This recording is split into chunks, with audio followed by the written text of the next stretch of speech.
એક તરફ smart city, સ્વચ્છતા અને આરોગ્યની વાતો કરવામાં આવે છે. વડોદરા અગ્રેસર છે તેની પહેલ કરવાના વચનો આપવામાં આવે છે. જ્યારે બીજી બાજુ સ્થાયી સમિતિની મીટિંગ મળી, તેમાં 83 લાખ રૂપિયાનો ચૂનો ખરીદવાની વાત આવી. સફાઈ માટે ચૂનાનો ઉપયોગ કદાચ ગળે ઉતરે એવી વાત નહીં હોય, પરંતુ ચૂનાથી વડોદરા શહેરને કેવી રીતના સ્વચ્છ રાખી શકાય, ચોક્કસ યોજનાબંધ સંકલન કરીને સમજદારીપૂર્વક રૂપિયો ખર્ચીને વડોદરા શહેરને સ્વચ્છતા બક્ષીને સારું આરોગ્યલક્ષી બનાવીને અને સારી રીતના વિકાસ કરીને ઘણી બધી સુવિધા આપી શકાય છે. પરંતુ હાલમાં તો ખર્ચો કેવી રીતના કરવો એમાં સૌ કોઈ વ્યસ્ત લાગી રહ્યું છે, કેમ કે આ નેતાજીનું અગડમ બગડમ છે.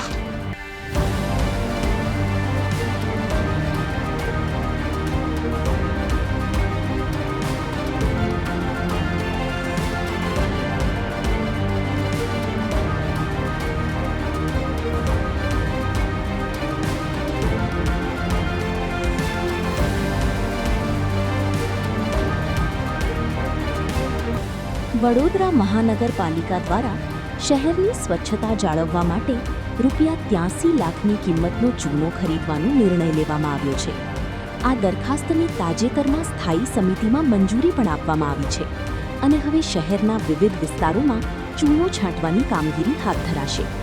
પરંતુ ભૂતકાળમાં પણ ચૂનાના ઉપયોગ અંગે અનેક સવાલો ઊભા થયા હતા, જ્યાં ચૂનાનો વપરાશ કરતાં વધુ વેડફાટ થયાની ચર્ચાઓએ જોર પકડ્યું હતું.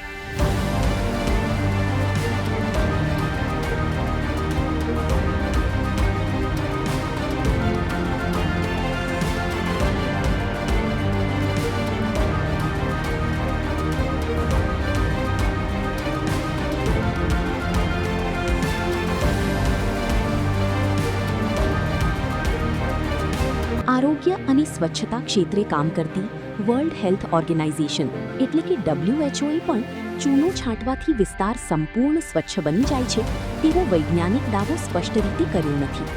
નિષ્ણાતોનું માનવું છે કે મૂળભૂત સ્વચ્છતા, કચરાના સમયસર નિકાલ, ડ્રેનેજ સફાઈ અને જરૂરી ડિસઇન્ફેક્શન વધુ અસરકારક ઉપાયો ગણાય છે.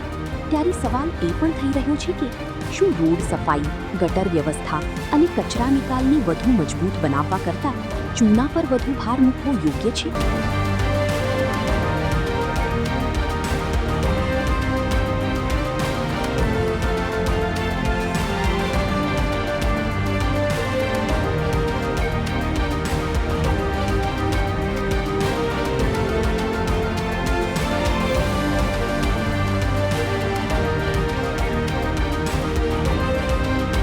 ઇજારદારની દરખાસ્ત પણ મંજૂર થઈ ગઈ છે, પરંતુ દેખરેખ અને પારદર્શિતાને લઈને પણ સવાલો ઊભા થયા છે.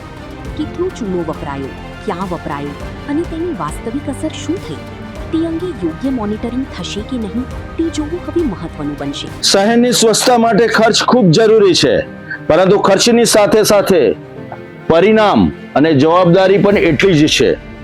83 લાખ રૂપિયાનો ચૂનો ખરીદવાથી શહેરને સ્વચ્છતા બક્ષી શકાશે તે પ્રશ્ન ઉભો થાય છે કે બીજો કોઈ રસ્તો પણ અપનાવી શકાય છે. સમજવાનું નેતાગણ અને અધિકારીગણ છે. ખર્ચ કરતા પહેલા 100 વાર વિચાર કરવો જોઈએ કે આ પ્રજાના મોંઘા કરવેરાના રૂપિયા છે જે સુવિધા આપવા માટે છે. સાચે જો ખર્ચ કરવાનો હોય તો એનું પરિણામ પણ 100% મળવું જોઈએ. 83 લાખ રૂપિયાના ચૂનાના ખર્ચથી શહેર કેવી રીતના સ્વચ્છ રાખશે તેની સમજ કોઈને આપવામાં આવી નથી, પરંતુ હાલમાં મંજૂરી અપાઈ ચૂકી છે. પછી સવાલો ઊભા થાય કે આ ખર્ચ કેમ અને કેવી રીતના કરવામાં આવ્યો અને એનું શું પરિણામ આવ્યું. અગાઉથી ચેતીને જો ખર્ચ કરવામાં આવે તો સુંદર શહેરને ચોક્કસ બનાવી શકાય.